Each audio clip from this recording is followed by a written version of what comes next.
Assalamualaikum warahmatullahi wabarakatuh. Apa kabar sahabat Ayah Ucup dimanapun kamu berada? Semoga hari kamu hari ini lebih baik daripada hari kemarin. Amin. Kali ini saya akan sharing tentang panggilan jiwa. Apa panggilan jiwamu? Apakah kamu masih belum menemukan apa yang menjadi panggilan jiwamu? Apa misi kamu dilahirkan ke dunia ini? Apa keunikanmu dibandingkan dengan orang lain? Mungkin ada yang sedang merasakan, saya kok sudah bekerja sekeras mungkin, sesuai dengan bidang saya, dan dengan penghasilan juga yang cukup, tapi kok rasanya masih nggak enjoy. Atau sebaliknya, saya enjoy menjalani pekerjaan itu, dan saya ahli di bidangnya. Tetapi, mengapa saya tidak pernah mendapatkan pekerjaan yang penghasilannya sesuai dengan keinginan saya? Atau, saya enjoy, saya ahli, penghasilan cukup, tapi pekerjaan yang saya lakukan tidak bermakna bagi orang banyak. Nah, ini tandanya kamu harus mulai mendengarkan 4 suara dalam dirimu. Pertama, suara dari tubuhmu atau panca inderamu. Kedua, suara nuranimu. Ketiga, suara pikiranmu. Keempat, suara hatimu. Hebat kan manusia? Punya 4 suara.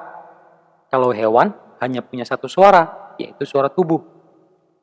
Manusia punya 4 suara. Nah, kita harus mendengarkan keempat suara ini, karena suara hati itu berbeda dengan suara nurani. Begitu juga suara pikiran berbeda dengan suara tubuh.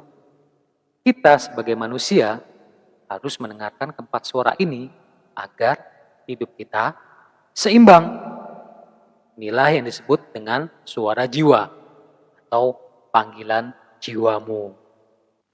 Suara pertama yang perlu kita dengarkan adalah suara tubuh kita, suara panca indera. Jadi kita perlu menggunakan kepekaan penglihatan kita, pendengaran kita maupun perasaan kita untuk menangkap kebutuhan orang banyak apa yang belum terpenuhi, permasalahan apa yang belum ada solusinya yang masih mereka hadapi sampai sekarang. Contoh misalnya, banyak orang yang gagal atau tidak sukses dalam pekerjaan, dalam hubungan, maupun dalam kehidupan, walaupun mereka sudah mengikuti banyak kuliah motivasi, mereka sudah membaca buku-buku, mereka sudah konsultasi, tapi tetap belum ada solusi. Nah, ini adalah suatu permasalahan yang membutuhkan jawaban. Untuk lebih mempertajam kepekaan kita terhadap apa yang dibutuhkan oleh orang, posisikan kita sebagai orang tersebut dalam melihat permasalahan yang dia hadapi, sehingga kita dapat dengan jelas melihat kebutuhannya. Suara kedua adalah suara nurani. Nah, suara nurani ini bentuknya inspirasi ataupun ilham. Nah, biasanya setelah kita dalam keadaan hening atau dalam keadaan khusyuk, ada suatu petunjuk yang membuat kita harus melakukan suatu tindakan. Jadi misalnya, kita sudah mendapat ini, kebutuhan orang banyak adalah X misalnya. Nah, terus ada nggak di dalam nurani kita memberikan suatu ilham ataupun inspirasi untuk mengambil tindakan memenuhi kebutuhan tersebut? Nah, kalau ada, itulah yang disebut suara nurani. Nah, pertajamlah kepekaan mendengarkan suara nurani ini dengan cara sholat tahajud, ataupun meditasi, ataupun mengheningkan cipta. Karena disitulah inspirasi akan datang.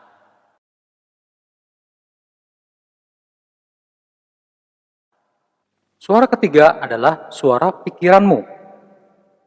Jadi ini terkait dengan apakah kita mampu memecahkan masalah atau memenuhi kebutuhan orang banyak tersebut. Jadi bisa terkait bakat, bisa terkait dengan keahlian kita. Misal, saat ini memang kita belum ahli, tapi kita punya bakat, kita bisa melakukan itu. Contoh, orang yang gagal butuh pembimbing untuk membantu dia agar menjadi sukses. Mungkin saat ini kamu belum punya kemampuan sebagai coach atau sebagai pembimbing, tapi kamu punya kemampuan untuk mendengarkan, kemampuan berkomunikasi, kemampuan membuat orang nyaman kepada kamu, kemampuan bisa membuat orang keluar kemampuan terbaiknya.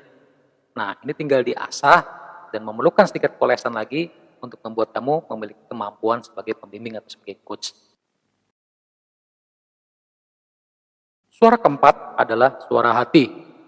Nah, kalau suara pikiran tadi lebih kepada kemampuan, lebih kepada bakat kita.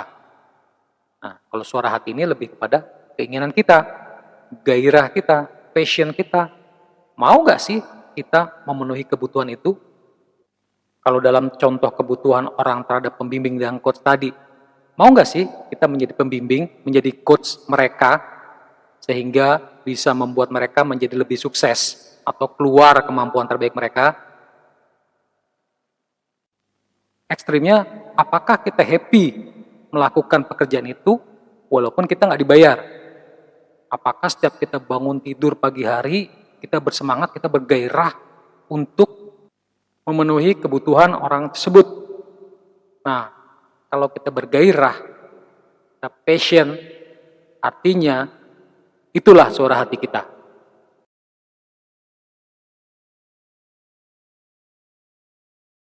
Jadi, untuk mengetahui apa panggilan jiwa kita, terus mendengarkan keempat-empatnya, bukan salah satunya saja. Oke? Nah, pertama kita dengar apa sih kebutuhan orang banyak yang belum terpenuhi, terus kita tanya ke dalam nurani kita, kira-kira ada nggak inspirasi untuk melakukan tindakan memenuhi kebutuhan itu? Nah, kalau ada, lanjutkan lagi. Kita punya kemampuan nggak? Punya bakat nggak untuk memenuhi kebutuhan itu? Nah, kalau kita pikir kita punya bakat, punya kemampuan, kita lanjut. Mendengarkan suara yang keempat. Sebetulnya kita passion nggak sih? Mau nggak sih melakukan itu? Ingin nggak kita memenuhi kebutuhan itu? Ada hasrat gairah nggak untuk melakukannya? Walaupun tanpa dibayar. Pokoknya kita happy banget melakukan pekerjaan itu. Itu yang disebut passion. Jika keempat suara ini selaras, itulah panggilan jiwa kita. Ada satu contoh kisah menarik dari Muhammad Yunus dalam menemukan panggilan jiwanya. Muhammad Yunus ini adalah seorang profesor dari Bangladesh. Dia meraih penghargaan Nobel Perdamaian tahun 2006 atas jasa-jasanya dalam pembangunan ekonomi dan sosial di dunia. Bagaimana dia menemukan panggilan jiwanya? Pertama, dia merasakan adanya kebutuhan. Saat itu, bank tidak mau memberikan kredit pada orang yang kurang mampu tanpa jaminan. Jadi harus pakai jaminan. Padahal orang-orang itu produktif, mampu memproduksi barang sendiri.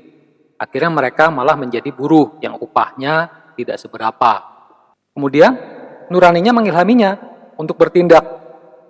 Nah, kebetulan karena bakatnya memang sesuai dengan kebutuhan tersebut, dia berdisiplin diri dan memanfaatkan bakatnya itu untuk memecahkan masalah dan mendayagunakan gairahnya. Dia mendirikan Grameen Bank sebagai panggilan jiwanya. Jadi, apa panggilan jiwamu? Apakah kamu sudah mendapatkan jawabannya? Apabila belum, coba dengarkan berulang-ulang kali lebih dalam 4 suaramu itu. Tapi apabila sudah, selamat. Kamu siap menjadi sebaik-baiknya manusia. Sebagai tips, ada 4 pengandaian sederhana. 1, bagi tubuh kita. Andaikan Anda telah mendapat serangan jantung, sekarang hiduplah sesuai dengan pengandaian itu. 2, untuk pikiran. Andaikan bahwa waktu kerja Anda tinggal 2 tahun lagi, sekarang bersiap-siaplah sesuai dengan pengandaian itu. 3, untuk hati kita. Andaikan segala sesuatu yang Anda katakan mengenai orang lain dapat mereka dengar, sekarang bicaralah sesuai dengan pengandaian itu. Yang terakhir untuk jiwa. Andaikan Anda dapat bertatap muka 4 mata dengan pencipta Anda, setiap 1/4 jam sekali, sekarang hiduplah sesuai dengan pengandaian itu. Mau belajar lebih dalam tentang pengembangan diri, stay tune ya di Instagram Ayah Ucup. Atau kamu bisa kunjungi www.ayahucup.com. Atau bisa juga ke channel YouTube Ayah Ucup. Kalau di podcast, bisa juga diakses ke https://anchor.fm ayah-ucup. Silahkan like dan share jika bermanfaat. Dan lebih kurangnya, saya ucapkan mohon maaf sebesar-besarnya. Wassalamualaikum warahmatullahi wabarakatuh.